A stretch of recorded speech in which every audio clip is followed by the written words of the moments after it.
Hi there and welcome to Films According to Chris Wyatt. Today's film is The Witch.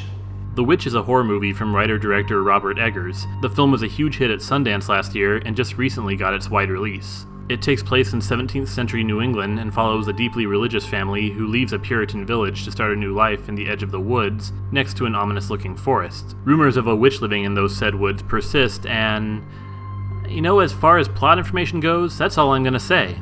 Though, in short, is the movie good or not? Yeah, it is. In fact, it's pretty damn excellent. Is it a masterpiece? Don't know yet, gotta see it another time or two, but The Witch is a creepy, atmospheric, and thought-provoking film that plays out less like a conventional horror movie and more like an incredibly dark fairy tale. In terms of tone, I'd say that The Witch feels akin to films like Rosemary's Baby, The Shining, or Repulsion, albeit with a 17th century setting, in as much that they're essentially slow-burn, tension-building thrillers with an overall sense of dread and uneasiness. If there's one word I would use to describe The Witch, it's atmosphere, since the movie has it in spades. Everything from the ominous shots of the forest, the lifeless trees blowing in the cold air, the soulless eyes of the farm animals, and the growing tension among family members. The movie just has a nightmarish quality to it that even lingers with you after it ends. While the movie does include a few jump scares and a few legitimately shocking moments, it doesn't go the easy route of just using cheap jumps and graphic imagery to generate tension, but rather uses its natural atmosphere to create an overall vibe of despair and frightening uncertainty. I have come to steal ye. Hear me stick a flying through the trees.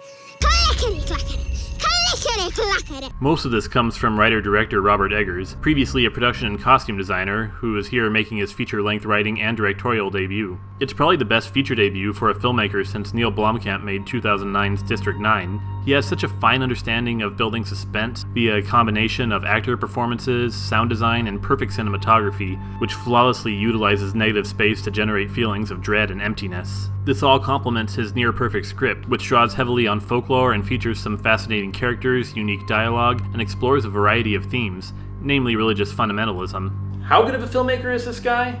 There's a scene in the movie where he makes a bunny rabbit look creepy. A bunny rabbit! No filmmaker in the history of the medium has ever accomplished that. Not to mention it features probably the creepiest game of peekaboo you'll ever see. Boo!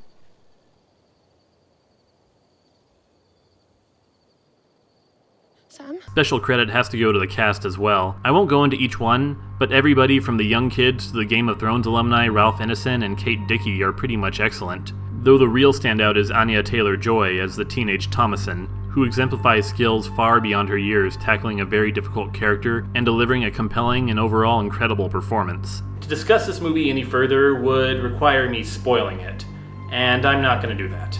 I'll end with this. Like I mentioned before, The Witch is a very unconventional horror movie. It's a challenging, thought-provoking, and ambitious horror drama that won't be for everyone, but I really dug it.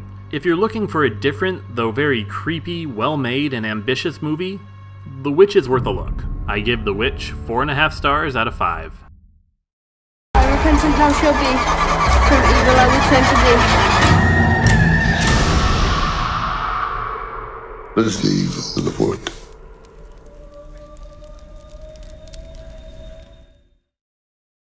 Alright, thank you for watching my review. Let me know what you thought of The Witch by leaving me a comment below. And if you like what you saw and you want to see more, click subscribe and tune in soon for a new video. I've also got links to some of my previous videos here, and links to my social media pages in the description box below. I'll see you next time.